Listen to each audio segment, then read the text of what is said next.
कैसे नीलगिरी पर्वत टूटता है विरह से, तड़प। जब साधक जब रोता है चिल्लाता है ऊपर जाने के लिए, तब वो टूट जाता है। उसमें साथ साथ गुरु की दया काम करती है।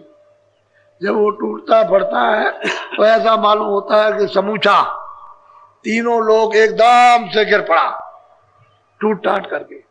इतनी आवाज एटम बम में नहीं, यहाँ के सब कण कण के एटम बम बना दो और एक बार की फेंक दो तो इसमें कुछ भी आवाज नहीं है, इतनी आवाज वहां हो रही। कहते हैं कि भाई उधर में वो गए, फिर उस ज्योति का वो दर्शन हो रहा है जो सैदल कमल में बैठे हुए हैं, उसका दर्शन करते। तो साधकों ने तो दर्शन किया और कराया दर्शन। बोलो। अनहद घंटा सोने सोनेरी जो शंख बजाओ रस में। कहते हैं कि अनादनाथ वो घंटा बज रहा है, शंख की आवाज हो रही है। आपने देखा नहीं मंदिरों में बजाते हैं सब घंटा, मस्जिद में, मंदिर में, गिरजाघर में ऐसे घंटा बजाते हैं तो नमूना रखा हुआ। कहते हैं वह घंटे घड़ियाल 24 घंटे बज रहे हैं वहां, घना घोर आरतियां कीर्तन हो रहे हैं और वो चेतन कीर्तन हो रहा है, जड़ नहीं। यानी कोई मिट्टी का साफ सामान नहीं है कि भाई ऐसे बजा दिया, ऐसे ठोक दिया, कोई पीतल है, कोई कांसा है, नहीं कुछ नहीं, ये सब कुछ नहीं। कहते हैं घना घोर बज रहे, वह बज रहा। कहते हैं फिर वो शंख बजता है, उसमें से अमृत गिरता है। तो कहते हैं उस रस में भीगो, उस रस में स्नान करो, पियो, नहाओ भी और पियो भी, वो तो अमृत है। बोलो। यह पहलाया स्थान बताया सत्य गुरु पूरे वरन सुना। कहते हैं भाई पूरा सदगुरु होगा तभी बताए, जब पूरा गुरु मिल जाएगा तब तो ये बताएगा देखो ये, और फिर आगे चलना है, क्योंकि आगे तो फिर दूसरा स्थान है। बोलो। अब चलो सजनी दूसर धाम निरखो त्रिकुटी गुरु का। अब वो कहते हैं कि सूरत अब तू सच करके साथ सामान लेकर के आप, इतनी सुंदर सजाई जाती है, यही सूरत इतनी सुंदर सजाते हैं, वहां उसका इतना स्वागत होता है। बड़े बड़े विशाल गेट, ये छोटे मोटे गेट इतनी कारीगरियों से दम दम दम दम चमकते हुए वो ऐसे जगह जगह पर उन सूरतों को सजा करके ले जाती। वो दृश्य एक अनोखा अर्वचनीय होता है कि ऐसा स्वागत नहीं होता, और जगह जगह स्वागत। और वहां की सूरतें, वहां की जीवात्माएं जो रहती हैं वहां, वो ऐसी स्वागत करती हैं कि अगर कतार लग जाए तो कितने करोड़ों योजन की कतार, सीधी कतार एक, उसमें अगर दुर्मी लगाओ तो जरा भी इधर उधर कुछ नहीं, ऐसी ऐसी कतारें, और वो दिव्य। तो ये तो सब खेलवा हो रहा है। तो कहते हैं सजनी, अरे सूरत, अब तुझको ये पता चला कि ऊपर कुछ है, अब चल तू दूसरे धाम की तरफ, यानी दूसरे मुकाम की तरफ चल, अभी चल तुझको पहुंचा दिया जाए। बोलो। ओंकार दोने जहां विश्राम गरजे बादल और घर। अब वो कहते हैं कि ओंकार यानी वो विराजमान है, उसी को यानी कहते हैं मुसलमान रब, रब कहते हैं वहां पर वो विराजमान है। गरजे बादल और घनघोर गर्जन होती रहती है और मृदंग बजता रहता है। आपकी रामायण में कहा है मधुर मधुर गर्जय घोरा, बड़ी मिठास के साथ सुहावने यानी बादल जैसे गरजते रहते हैं, उनके मुख से गर्जन होती है। और फिर कहते हैं बाजे ताड़ मृदंग अनुपा। तो वो तो आपको इशारा किया, लेकिन आपकी समझ में क्या आ सकता। हे सजनी सूरत, तू अब चल जल्दी से, शील क्षमा संतोष विनय विवेक, अब ये काम क्रोध लोभ मोह और अहंकार ये पीछे हो गए, उधर नहीं है। अब इन सखियों को लेकर के शील क्षमा संतोष विनय विवेक, अब ये चल रही है आगे। चल आप दूसरी मंजिल की तरफ, दूसरे मुकाम की तरफ। बोलो।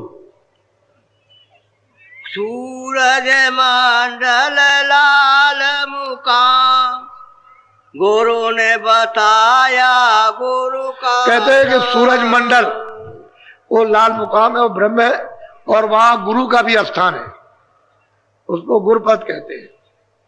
क्योंकि वहां अगर गुरु नहीं मिलेंगे तो फिर ऊपर नहीं जा सकेगा, वो वहीं कर जाएगा। और यही से सूरज को दूसरे मुकाम से ही, ब्रह्म स्थान से ही इसको कपड़ा शब्द स्पर्श रूप रस का पहनाया गया। फिर नीचे सहदल कमल में लाए तो ईश्वर के स्थान पर 9 तत्वों का कपड़ा पहना दिया, शब्द स्पर्श रूप रसगंध और मन बुद्धि चित्त और अहंकार। फिर नीचे स्वर्ग वैकुंठ में उतारा, नीचे शक्ति लोक के नीचे, तो उसको 17 तत्वों का कपड़ा पहना दिया। 10 इंद्रिया, चतुर्संताकरण, मन बुद्धि चित्त अहंकार, 10 4 14, और रजोगुण तमोगुण सतोगुण। इसको जब पहरा दिया तो उससे मोटे कोल में, और उससे नीचे जब मित्रलोक में उतारा तो ये मोटा कपड़ा पहरा दिया। स्थूल जल पृथ्वी अग्नि वायु आकाश मसाले का ये बना हुआ शरीर। अब जीवात्मा है, इसलिए कहते हैं जड़ चेतन ग्रंथ पड़ गई, यद्यप झूठी है लेकिन खुल नहीं सकती, बगैर महात्मा के नहीं खुलेगी। महापुरुष की तो जरूरत है, वो जुक्ति से खोलेगा, जुक्ति से जीवात्मा को निकाल लेगा। अब तो ये बंध गई है 5 तत्वों में, 3 गुणों में, अभी अपने आप नहीं निकल सकती, तो जड़ हो गई। इसकी चेतन अवस्था मतलब ये लोप हो गई, बेहोश हो गई।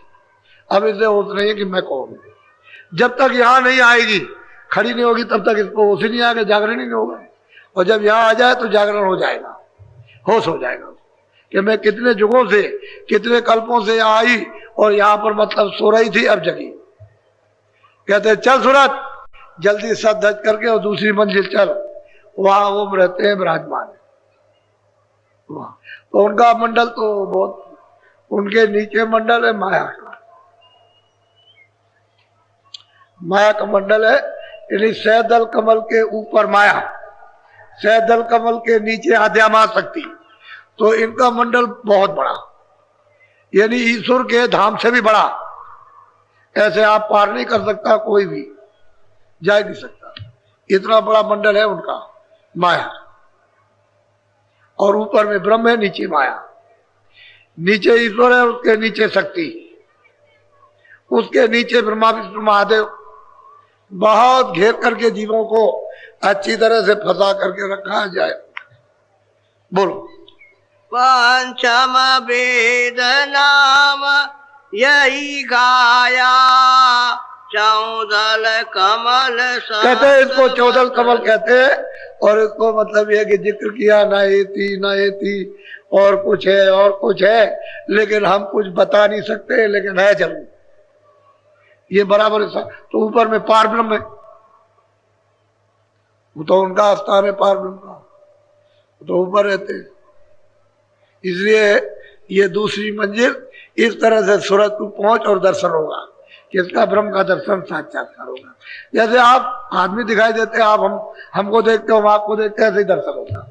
और बातचीत इसी तरह से, ऐसे ही दर्शन। लेकिन ये हाड़ मास का नहीं है, ये जैसा ये आपका शरीर वो नहीं है, वो तो सब नूर ही नूर है, प्रकाश ही प्रकाश, हाड़ मास का नहीं। अब यही तो बात है कि अब क्या बताएं, आप धीरे धीरे जब सुनते आप में हजम होगा तभी कुछ होगा, और फिर जब चलने लगोगे, देखने लगोगे, तो समझ में आ जाएगा। अब इच्छा तो होनी चाहिए अपने घर की तरफ जाने की, चलो हम भी चले, चलो हम भी चले। भूख लगे, प्यास लगे तो जल्दी से रास्ता मतलब है कि चलने का बनता है, और जब आपको भूख प्यास नहीं तो रास्ता तो खराब पड़ा ही हुआ, वो तो सब कांटे, तमाम गंदगी, कूड़ा कचरा सब फैला। अब उसको महात्मा जब साफ करें तभी तो जाओगे, कैसे कैसे हो सकता? घंटा शंख तरी दोने दोई, गरज मृदंग सुना। अब वो कहते हैं कि ये दोनों गड्ढा और संग ये नीचे रह गए, ये छूट गए। अब वो आवाज पकड़ ली गर्जन और मृदंग की आवाज पकड़ ली, उसको पकड़ के चढ़ गई, क्योंकि उसी को पकड़ के दूसरा स्थान मिलेगा। ये घाटी इतनी ऊंची नीची है, टेढ़ी है कि कितने नीचे चले जाओ, कितने मतलब ये कितने करोड़ों नीचे चले जाओ, ऊपर चले जाओ, टेढ़े चले जाओ, तो घाटी बिना जानकार के उधर कोई जा नहीं पाएगा। तब घाटी को पार करने के बाद तब ये स्थान है। तो कहते हैं कि हमने इस धुन को भी छोड़ दिया, गड्ढे और संग की धुन तो सैदल कमल में छूट गई और आगे गर्जन हो रही है, गड़ गड़ गड़ गड़ गर्जन, और मृदंग बज रहा। कहते हैं अब उस धुन को पकड़ा, इसी धुन को पकड़ के साक्षात्कार होगा ब्रह्म का। बगैर धुन पकड़े हुए नाम की कोई जा नहीं सकता, उसका रास्ता एक ही है, दो रास्ते नहीं। बोलो। हाँ। सोरते चली और खोला द्वार, बंकनाल धस हो गई। अब कहते वो महापुरुष के सूरत ये चढ़ गई उधर। बंक कहते टेढ़ा रास्ता, ऊंचा नीचा टेढ़ा मेढ़ा, कहते हैं जिसके पार गई, पार चली गई। अब पार हो गई, वो पार स्थान है बीज, जहां से सूरत को कपड़ा पहनाया गया। अब उस मुकाम का वो दर्शन करेगी। बोलो। ऊंची नीची घाटी उतरी, तिलकी उलटी पे। कहते हैं कि ऊंची नीची घाटी, कभी नीचे देखो, कभी ऊपर देखो, दाएं बाएं देखो, और फिर ऊपर की तरफ देखो, तब पार हो गए।